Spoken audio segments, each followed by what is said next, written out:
This is going to be a very exciting year. We have an unknown presidential election, a nomination. There's a lot of doubt as to who will be the nominees. And we have a lot of doubt and uncertainty about the economy. And we want to know what's going to happen to the employer sector and what's going to happen to federal spending and healthcare spending over the year. So we're very fortunate today to have three experts to talk about each of these areas. And I'd like to get started by introducing our first one, Jim Glassman. Jim, as you know, has been here before. He always gives an optimistic viewpoint, which is wonderful to have in these uncertain times. But Jim is a managing director and with J.P. Morgan Chase and head economist for Chase Commercial Banking. He provides analyses for his clients to better understand the changing economic situation and its impact on their business. Jim, before coming to J.P. Morgan, he was at the senior economist at the Research and Statistics and Monetary Affairs Division of the Federal Reserve Board in Washington, D.C. So please welcome Jim Glassman.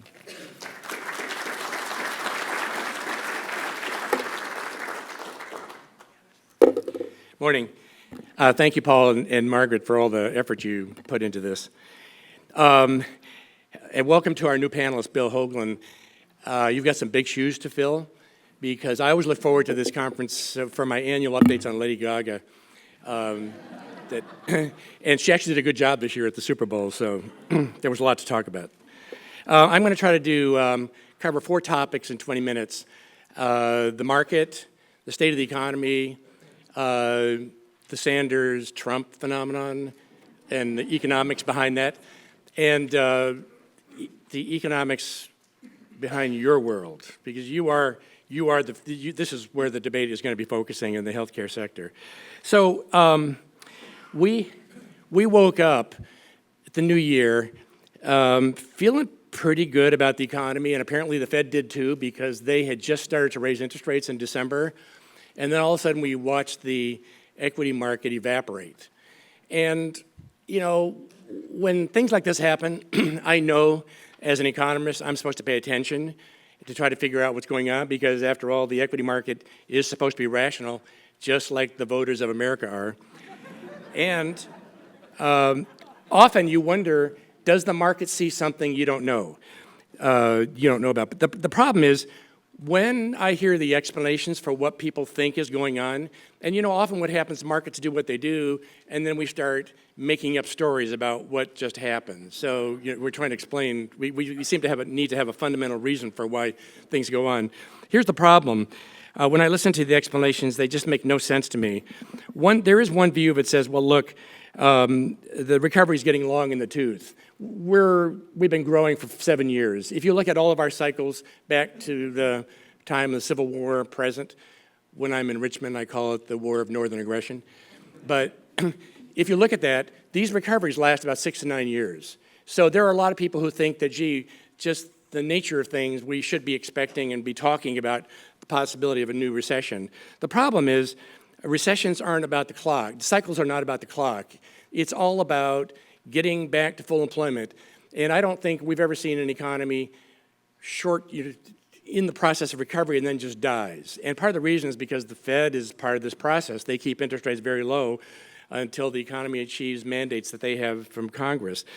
And the other thing is, it's very difficult for recessions to emerge in an era when central banks all around the world are gunning it. That's just not a natural time to be thinking about recession. So to me, that story really doesn't make sense. There's another explanation that we heard back in August that keeps coming up. It's all about China. China's #2 economy. China's struggling because their industrial sector is slowing down. It's not a mystery why, because their currency has been rising. They are trying to wean themselves away from exports, turn more into a domestic economy. And I think what scares people is this #2 economy in terms of GDP. Doesn't that matter for the global economy? The thing to remember is the reason China is #2 is because all of us, Europe, US, Japan have put operations over there to take advantage of their platform. They opened their borders, allowed us to do this. So one of the reasons why they are so big is because the world has moved production there. So what that means is it's what's going on in the rest of the world that's driving a lot of that activity, not China. And the other thing to remember is what really matters to us is how big is your consumer sector. China's consumer sector is about 1/3 of their economy. Ours is about 2/3. So what that means is for all the successes China has had, China's consumer is about as important as the consumer of the state of California. I would care a lot about if California's got depressed, I would care a lot about it, but it wouldn't make me think the world's coming apart. So the thing to remember is really what's going on here in China, we're shifting chairs around on the deck. China's becoming less attractive to locate operations. The consumer sector is doing well. But what we don't know is where is all that work going? I know some of it's going to Vietnam, Indonesia, Bangladesh, Mexico, but this is really more a story about transition than it is about a world economy that's crumbling. Then there's a third explanation. You sometimes wake up in the morning and they tell you the market's down because oil prices are down. In the hedge fund community, there is this idea that oil is correlated with the stock market, and so therefore that's the trade. There is no way that low oil prices are negative for the U.S. economy. No way. And here's the problem. What we learned from the last time is when oil prices go down, the reality changes for a lot of people in the shale industry, the oil industry, for a lot of Texans, North Dakotas.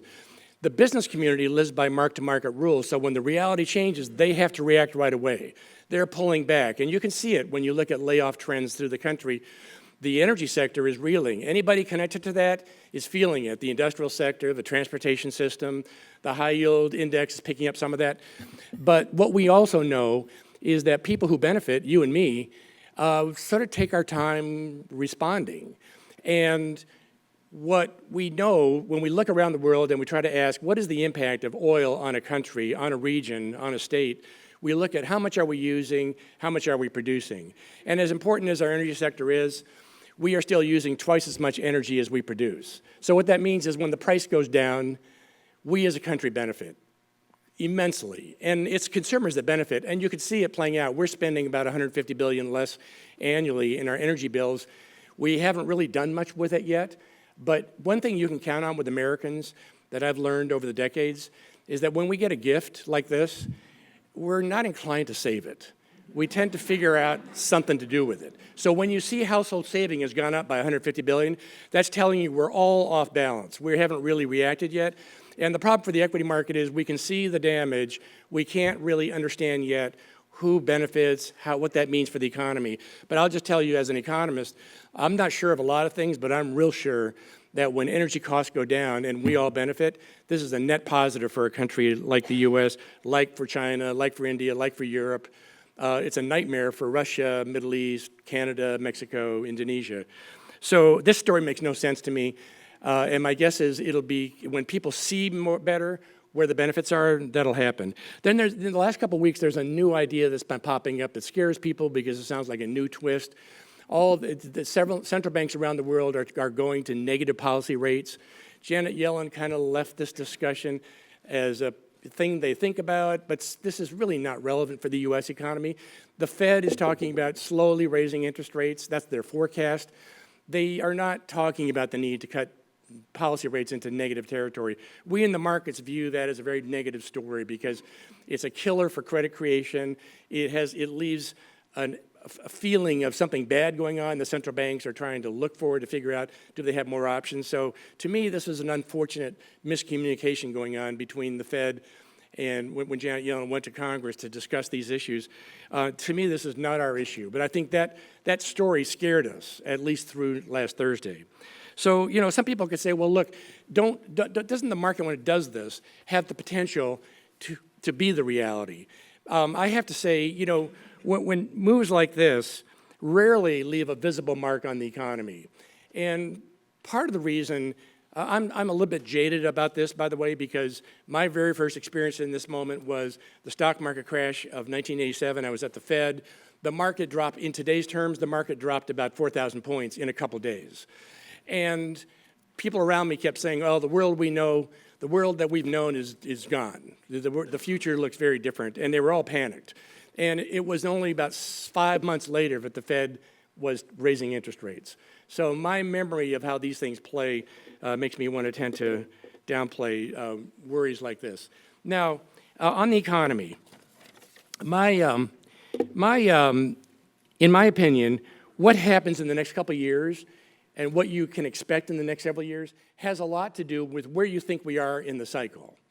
And so, in my opinion, if you can figure out where we are in the recovery process, because our economy has a pretty good track record of we stumble, we get back on our feet, and we don't really stumble again until we get back to a fully employed state, which sort of meets the Fed's mandates. And so the way we used to answer this question, where are we in the cycle, we tend to like to look at the unemployment rate. The shaded blue areas are showing you the official unemployment rate. I've decomposed it into two populations of people who are actually showing up in unemployment. The dark blue is the people who have been unemployed for short periods of time, and the light blue, people who've been unemployed for more than 6 months. I'll tell you in a minute why we do that. If you'd asked me any time in the past, where are we in the cycle, I and most of my peers would say, let's look at the unemployment rate. The unemployment rate has come down very significantly. It's down to about 4.9%. If you take that at face value, it implies that we're in the ninth inning. There's no way. And so there's no way we can be in the ninth inning. The feeling of the economy isn't quite there yet. So it makes us look and ask the question, are we missing something in our unemployment statistics that are not reflected in the official unemployment rate? And in my mind, there are two populations that are really sort of a unique phenomenon in this cycle that you really want to be aware of. There are a lot of people who work for family-owned businesses, small companies, who were put on short work schedule. They're working part-time involuntarily. Janet Yellen talks about this a lot. She talks about it because it's something you can be precise about. Back in 2008, the number of people part-time unemployment exploded from 4 million to 9 million. I'd never seen anything quite like that. Businesses do this because it's a way to gain flexibility. If you have people that work for you that you've known a long time, they have experience, they have skills, you don't want to lose them, and so this is a way to gain flexibility. And so the problem is those people are counted as employed. We don't count them as unemployed. But when I see a part-time person working half-time, I think of them as half-employed. So if you try to figure out what would the employment metric look like if we actually counted these people in the unemployment statistics, we don't have a lot of history in the past, so it's kind of hard to know how to compare. But if you're trying to capture, get a measure of it's apples to apples similar, you want to keep track of what's going on with these people. And in my mind, if you do that, you get what that line right above the shaded blue area is showing you. The part-time problem probably adds about 0.5 point to the official unemployment rate. Then there's another population that we've never seen this happen to.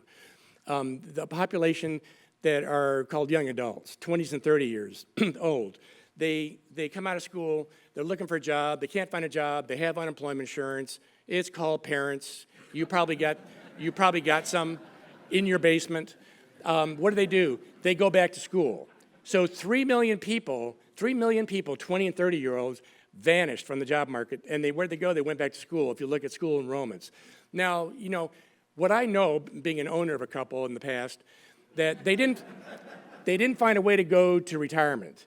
They're doing something else until they are done and they come back in. I think there's a whole generation of people. Obviously, my daughter who graduated in 2008, this happened to her. She's got a job now, but there's a whole generation of people who now believe that a college degree may not be the only thing you need. You may need more education. And so there's a mindset change of younger generation that you need more college education. But the thing is, I think as times get better and the economy does better, we're going to see these folks coming back in, and we're beginning to see that. So if you want to try to figure out, well, what is the real picture, that's what you get with that second line up, adding the part-timers and adding young people, the 2.8 million people who disappeared. And the story that you get from that, it tells you everything's getting better, but it's not ninth inning. It feels more like seventh inning, and that's my view. I think we're in the seventh inning, which tells me that that we've still got a couple more years of fast-driven trend growth to go through before we get back to a fully employed state. Another maybe simpler way to look at this is just to look at the population that's 45 years of age or younger to get away from the impact that the retiring baby boom generation is having on the labor force. If you just look at the population that's 45 years and younger, what percent of them have a job?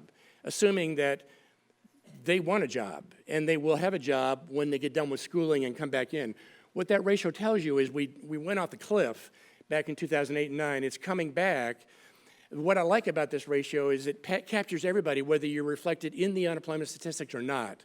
And what it tells you is we're about 2.5 to 3 million shy of where we were back in 2007. Just another way of saying we're not quite there.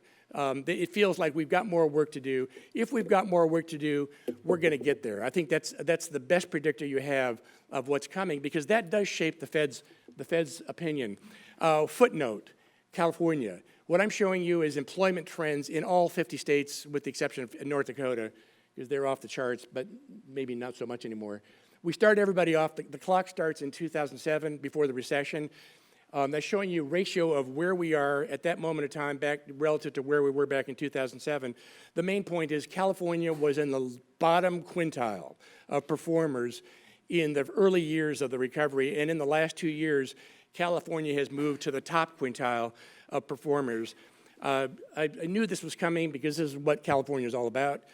And the tax code, because it's so progressive, means that anything related to finances does better when California is in a recovery. It's a pretty amazing story, I think, and it tells you a lot. It tells you a lot about what's going on in the nation as a whole. The other thing to be aware of when you're trying to think about where are we in the recovery. It's not just about employment, it's also about inflation. And for the first time that I can remember, we have our central bank now saying inflation's too low. At the end of the day, this is going to be what drives the ideas of the Fed about where we are and where we need to be. So we can get the labor market getting back on its feet. But if inflation is running below their 2% target, a target that all key central banks around the world now embrace, then they're going to be on the easy side. And what this story, what the whole inflation side is telling us is sort of consistent with that seventh inning idea, that if we were in the ninth inning, we would be seeing more problems, more pressures, more signs of inflation picking up, even excluding the impact that energy has on this whole story. So a side discussion here, I think we economists are confusing everybody about what's going on in the economy, and I think it's important to try to figure out, what do you watch? There's a lot of things going on right now. There's a lot of, in the background, there's a lot of transitions going on with our labor force and demographics, and the question is, what best to look at? And I have to tell you, preview, I only look at data that come out every Thursday morning, and I'll show you why. And we just got another dose of it this morning. As you know, everybody's been telling you, we've been growing very slowly. This picture shows you growth rates since 1800s in the US. We've been growing very slowly in this recovery. Thank God I didn't know back in 2007, 2008, that our economy was only going to grow 2% in the next decade, because I would have never expected a recovery had I known that. Our economy has been very slow, 2% growth. And this is what a lot of people talk about this. Their view of what's going on in the economy is all about GDP growth. But when you look at the things we care about, the labor market, the auto industry, the equity market, the budget trends, everything you see that we care about is looking very normal. And that's what this picture is showing you are two measures of employment, the two lines, household survey, payroll survey, and the blue zone is the labor force. Now, and what it's been telling you is we've been doing pretty well. Employment is growing, and it's growing faster than the labor force. In fact, if you look at the gap between job growth and the labor force, this is one of our better recoveries. So how do you explain why GDP growth is so slow, and yet the labor market is doing so well? If I only knew about the labor market, I would say this is a pretty good recovery. And I think it's telling you there's a lot going on in the background that's confusing, and depending on who you listen to, you're going to get a dark story, a bright story. This is the story that matters to me, because what matters, why we care about economics is we want to make sure we're getting a performance that's getting everybody back to work. And how do you explain this? Well, it's not a mystery. We've been known about this since 1947. The demographics in this country is changing very dramatically. This has always sort of been an abstract discussion. We knew the baby boom generation, as it got closer to retirement, would be dropping out, and that will slow our labor force growth down. But we usually don't talk about it much because immigration tends to temper these things in the case of the U.S. But this story began to unfold You knew it was happening when Bill Clinton turned 62 in 2008. He's the leading edge of the baby boom generation. And what's happened is the working age population is slowing down really dramatically, which means we don't need to grow as rapidly as we're used to thinking in order to get the economy back on its feet. So that gets to me, the most important thing I could tell you. There's so many confusing things going on in the economy. Depending on what you look at, you're going to get a dark story, a bright story. Our problem is a lot of this economic data comes to us in pieces of a puzzle. It takes a long time to build the puzzle. And depending on where you're looking, some things are dark, some things are not. So what you're interested in at a time like this, particularly when there's a lot of demographic stuff going on, when you have a shock to the economy like oil prices, which is harming a lot of people but benefiting a lot of people, you want to keep track of what's happening to the broad economy, not just the industrial sector, not the transportation sector. And I find of all the indicators that we have, we economists have a lot of questions about the quality of our economic statistics because they're not really keeping up with a lot of changes that are going on that we could go into all day long if you wanted to. But there is an indicator to me that tells you the real story. And it has been telling you the real story all along. It's called unemployment, applications for unemployment benefits. We get it every Thursday morning. Here's why it's valuable. Everybody in this country belongs to the unemployment insurance system. That means whether you live in Monroe, Louisiana, or Ann Arbor, or Irvine, or New York, or LA, it doesn't matter where. Whether you work for a small company, large company, if you lose a job, you go file for unemployment benefit, and I see you 1 week later. So every Thursday morning, I know what's going on across America in every corner, any business. I don't know why you lost a job, I just know what's going on. And why that's so valuable is because that's giving you a comprehensive picture, a timely picture of what's going on in the U.S. economy.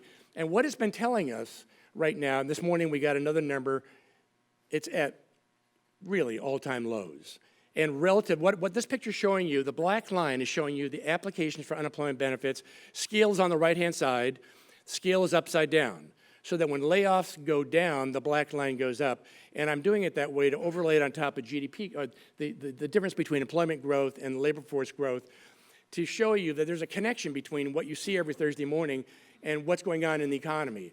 And what it's been telling us for 7 years is that despite what you think, despite the things that we worry about periodically, the European Union is going to blow up, the government shutdown, the fiscal disarray, the downgrade of U.S. debt, and now the oil industry in reeling because of what's going on, despite that, what you're seeing is a steady trend in jobless claims that have moved down to the lowest level I've ever seen, relative to the size of the labor force. And what, to me, why this is valuable is because it's kind of a barometer. It doesn't tell you how much unemployment there is. It's just telling you, are there disruptions or not? Is something getting in the way of growth? It's a really good indicator of forward momentum. Of all the things that you could look at, I think that if you keep your eye on this trend every Thursday morning, as long as it stays in the 260 to 280,000 range per week, what that means is we're doing fine. We're moving forward despite all the things that you might worry about that are in the way. Now, quick comment on Sanders-Trump. You might say, look, if the economy is getting back on its feet, unemployment is down to very low levels. If the misery index, which this is an index we used to look at, it's a sum of unemployment and inflation, is at the lowest level in the post-war period, if not many people anymore are underwater from the real estate debacle, why is everybody so unhappy? Well, why are Sanders and Trump tapping into things? Well, I think a lot of people thought for a minute this was all about the recession, and now that the recession's behind us, people are kind of puzzled. My friends keep asking me, what's everybody so unhappy about? We economists should know. We've known about this for a couple decades. This is not about the economic cycle. It's about something bigger going on in the economy, and it's been going on since the 1980s. And it's kind of demonstrated. I think it's about what I'm showing you on this picture, which is showing you the share of all income that's generated in the economy that goes to workers. And what it's telling you is something big has been going on, and it's been going on for a couple decades. And when the share of income going to workers is shrinking, you got a pretty good idea that this is not happening evenly. So it's probably hitting, we think it's really hitting people with mid-skilled jobs that are really feeling it. And it's the reason why, when you look at measures of the distribution of income, the Gini coefficient, it's been widening. And this is what politicians love to talk about. And the problem is, to me, we economists have a pretty good idea why this is happening. It's all about innovation that's been exploding since the 1980s. Innovation in information computing, and communications technology, mobile technology. And what it means is this wave of innovation is displacing routine work, routine jobs. That's why teenagers are having a hard time finding, there aren't as many options for them. It's why young people coming out of college realize they need more skills and more training to be valuable for companies to tap into them. And it's the reason why we're seeing more and more angst about the distribution of income. This is a story about innovation. It's not anything that we can really fix that easily. It'll get fixed because quietly in the background, businesses that are having a hard time finding skilled people are doing things to get people trained better. It takes us a while to figure out where the opportunities are. And I think time, my guess is 10 years from now, we're not going to be talking as much about this because I think we're going to start to see a reversal of some of this. But you can understand, with that going on, there's a lot of people that feel like they've been left out, and they have been. And that's what the numbers are showing you. Now, one final comment. For the world that you're in, you could say, well, look, slow growth, whatever it is, productivity or labor force growth, slow growth did not get in the way of an economic recovery, did not prevent us from recovering. Does it really matter then? Why does it matter? The problem is slow growth matters enormously because it's about the future.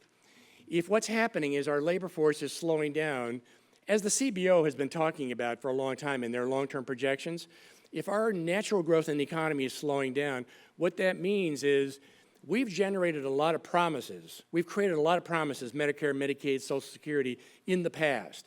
And it was based all on what we thought we could pay for. What we thought we could pay for is based on the kind of growth we've been getting in our history. So if you look at the 1800s to maybe a decade ago, on average, the U.S. economy grew 3.5% to 4%. But if we're slowing down now because of the demographics, what that means is that the burden on our working age population is going to be growing to pay for the promises that we've made in this era of solid growth. And the problem is, even if the economy were not slowing down, we had an issue, as CBO has been talking about for a long time. But with the labor force growing down and the natural growth in the U.S. economy slowing down, it's amplifying the pressures on the public sector, and it's all about the elephant in the room, which is really healthcare. So here's the problem. I think a lot of people, I think we did a disservice. I think my profession did a disservice to this debate by making so much noise about the budget deficit that we've been living with for the last 10 years, because that budget deficit was really about the economy. It was about a recession. Deficits always go up during recessions. They always come down when the economy recovers. The problem isn't a cyclical deficit. The problem is a structural deficit. And I think a lot of people feel like, well, we're just a bunch of boys crying wolf because we made a big noise about the deficit, and now it's gone. The Wall Street Journal complains nobody cares about it anymore. The truth is we know that in the background, the burden of the healthcare system is growing and growing. And as we look into the future, through the lens that the CBO gives us, what we can see is that the structural deficit, we may not, even if we stay at full employment, there's a structural deficit that's slowly building. So when I think about what we face, that is the issue that we ought to be dealing with. You guys are at the ground zero of this issue, and that's why I myself am pretty bullish about the value added that conferences like this are going to bring to the table. Thank you.